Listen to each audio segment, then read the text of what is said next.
শুনলাম সেই জান্নাত আল্লাহ তাআলা কি দিয়ে বানিয়েছেন। এবার রাসূলুল্লাহ বলেন, ও আবু হুরায়রা শোনো, জান্নাতকে আমার আল্লাহ রাব্বুল আলামিন এমন সুন্দর করে বানিয়েছেন, যেই জান্নাতের একটা ইট আল্লাহ তাআলা স্বর্ণের দিয়েছেন, আবার পরের ইটটা রূপার দিয়েছেন, পরের ইটটা স্বর্ণের। এরকম করে করে এটা হলো জান্নাতের গাঁথনি। দুনিয়ার মানুষ ইট দিয়া মাটি দিয়া বানাইয়া ইটের পরে গাঁথনি দেয়, আল্লাহ জান্নাত আর এমনি বানায় নাই, বরঞ্চ আল্লাহ তাআলা এত বড় একটা জান্নাত তিনি বানিয়েছেন, একটা ইট স্বর্ণের আর একটা ইট রূপার। বলে স্বর্ণের রূপার বুঝলাম, তো এর গাঁথনি আমরা যে সিমেন্ট ব্যবহার করি, আল্লাহ তাআলা কি ব্যবহার করেছে? নবীজি বলেন, আল্লাহ রাব্বুল আলামিন ওই জান্নাতের গাঁথনির কাজে মেশকো আম্বর ব্যবহার করেছে। এটা হচ্ছে সিমেন্ট। গাঁথনি আল্লাহ তাআলা এটা দিয়ে বানাইছেন, এই স্বর্ণের উপর ইটের গাঁথনি মেশকো আম্বর। এবার আসেন, এই জান্নাত আল্লাহ তাআলা এত বড় করে বানিয়েছেন।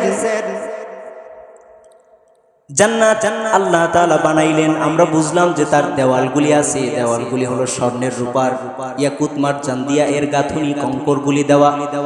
তাহলে এবার বলেন, আব্দুল্লাহ ইবনে আব্বাস রাদিয়াল্লাহু তাআলা আনহুকে তার ছাত্র জিজ্ঞেস করেছেন যে, প্রিয় ওস্তাদ আমার, আল্লাহ তাআলা যে জান্নাত বানিয়েছেন, এই জান্নাত বুঝলাম স্বর্ণের রূপার ইট আছে, মেশকো আম্বরের গাঁথনি আছে, বলেন এবার এই জান্নাতের ফ্লোরটা কি দিয়ে তৈরি, এর মাটি কি দিয়ে তৈরি?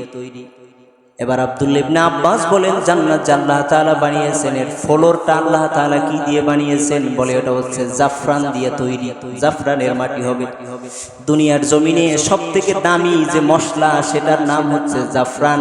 1 কেজির দাম 4 থেকে 5 লক্ষ টাকা। আফগানিস্তানে খুব বেশি চাষ হয় জাফরানের, সেখানে 1 কেজি জাফরানের দাম 4 থেকে 5 লক্ষ টাকা। এটা দুনিয়ার মানুষের মশলা হিসেবে ব্যবহার হয়। আল্লাহ তাআলা জান্নাতের জন্য যে ফ্লোর বানাইছেন, আব্দুল্লাহ ইবনে আব্বাস বলেন ওই জান্নাতের ফ্লোরটা রূপার থেকে ধবধবে সাদা হবে, আর এই জান্নাতের ফ্লোরটা হবে এটা জাফরান দিয়ে তৈরি ফ্লোর।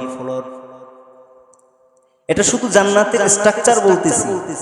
এবার জান্নাত কত বড়, কত বড় যে জান্নাত, এটা তো দুনিয়ার কোনো মেমোরিতে ধরবে না যে আসলে আল্লাহর জান্নাত কত বড়।